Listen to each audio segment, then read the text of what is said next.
Hi, I'm Kristen Bell, and if you know my husband Dax, then you also know he loves shopping for a car. Selling a car? Not so much. We're really doing this, huh? Thankfully, Carvana makes it easy. Answer a few questions, put in your VIN or license, and done. We sold ours in minutes this morning, and they'll come pick it up and pay us this afternoon. Bye-bye, truckie. Of course, we kept the favorite. Hello, other truckie. Sell your car with Carvana today. Terms and conditions apply. Lowe's knows that no matter your paint project, saving is at the top of your list. That's why when you shop today, you can buy one, get one free select Valspar and HGTV Home by Sherwin-Williams one-coat coverage interior paints via rebate. Shop these deals in-store or online today at Lowe's. We help, you save. Selection varies by location. While supplies last. Discount taken at time of purchase. See sales associate for details. Offer valid 8/21 through 9/3. All right, everybody, welcome back to another deep dive. Today we're going to be taking a look at severe weather alerts. Okay. And, this is something that I think a lot of people think they have a pretty good grasp on. Yeah. But I think when we start to kind of peel back the layers here, Right. There's some really interesting stuff to look at. And you've given us a great batch of news articles here that we can dive into. Yeah. A lot of these are from recent weather events. So these are, real world examples Absolutely. of Yeah. how these alerts are used. And one thing that I noticed is that there are a lot of searches for tornado warnings Yeah. specifically. Yeah. And a lot of these seem to be concentrated in the Southeast, like Raleigh, North Carolina, Columbia, South Carolina. Yeah. Yeah. It's definitely a hot topic, and it's especially this time of year, Right. as we're sort of heading into that spring severe weather season. Right. And yeah, there's a lot of nuance to this. Yeah. So maybe you should start with the basics here for people who, maybe aren't totally familiar. Like, what's the difference between a watch and a warning? Yeah, so I think the most basic way to think about it is that a watch means that the conditions are there for severe weather to develop. Okay. So, think of it as like a heads up, all the ingredients in the atmosphere are in place for, say, tornadoes or severe thunderstorms to form.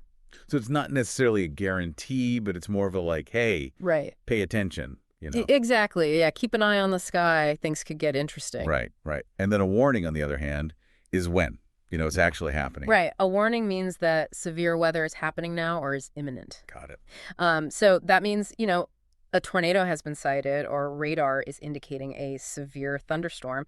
That's the time to take action. Okay, so watch is like a yellow light, warning is like a red light. Exactly. Yeah. I like that analogy. All right, so we've got watches and warnings, but then we also have different types of watches and warnings, right? Yeah, that's right. So, we've got tornado watches, tornado warnings. We've got severe thunderstorm watches, severe thunderstorm warnings. Okay. And each one is really specific to that type of weather threat. And so speaking of specific threats, we're seeing all of these news searches about tornado warnings in like Raleigh, North Carolina. Right. Tornado warning, Columbia, South Carolina. What does that tell us about how these alerts? Yeah, I think it shows you that these warnings are really localized.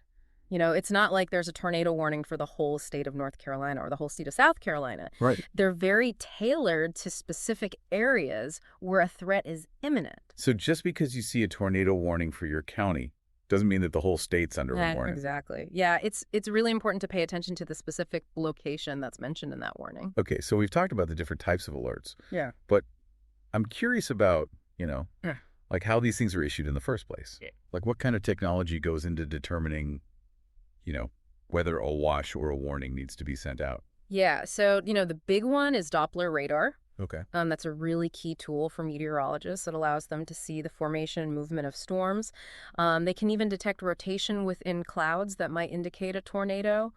They're also measuring things like wind shear, which is, a change in wind speed or direction with height. So it's not just like somebody looking out the window Right. and, making a judgment call. No, there's a lot of science behind it. Right. And all of those ingredients Yeah. that we were talking about for those, favorable conditions. Right. So those favorable conditions include things like atmospheric instability, high humidity, and then some kind of trigger mechanism like a front moving through the area. Okay. So it's a complex recipe, and meteorologists are using, pretty sophisticated models to analyze all of these different factors. Wow. So it's a lot more than meets the eye. It is, yeah. But You know, with all this technology, I mean, I think we have to acknowledge there are some limitations. Oh, absolutely. I mean, I've definitely heard of false alarms, you know, Uh-huh.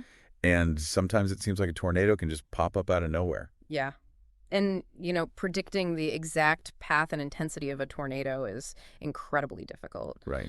And yeah, false alarms do happen. Unfortunately, that can sometimes lead to, people becoming complacent. Right. And so Yeah. why does all of this matter for, for our listener out there? What does this all mean for them? Well, I mean, understanding the difference between a watch and a warning can literally save your life. Right. If there's a tornado watch, you have some time to prepare. You can bring in outdoor furniture. You can charge your devices, figure out where your safe place is going to be. But if there's a warning, you need to take action immediately. Every second counts. Right. And knowing where to get that information is also really important. Oh, absolutely. Yeah. I think local news sources like WRL down in Raleigh, Yeah. or WLTX over in Columbia, those are really crucial for people. They are, yeah. They can provide those real-time updates Right. and, kind of break down those warnings for very specific areas. So to kind of sum all this up, watch means be prepared. Warning means take action. Exactly. And, it sounds simple enough, but as we've seen, there's a lot that goes into this. There is, yeah. And, even with all the advancements in forecasting, Mother Nature can still surprise us. Right. The best way to stay safe is to stay informed and be prepared. Great advice. And, for even more information, I'd encourage you to check out the Storm Prediction Center's website. SBC? The SPC, yeah, they've got tons of resources on severe weather preparedness. All right, fantastic. Well, that's going to do it for this deep dive. Thanks for listening, everybody. We'll catch you next time. Today is your lucky day. Today is the day that our $3 website works for you, paying you directly to your PayPal daily.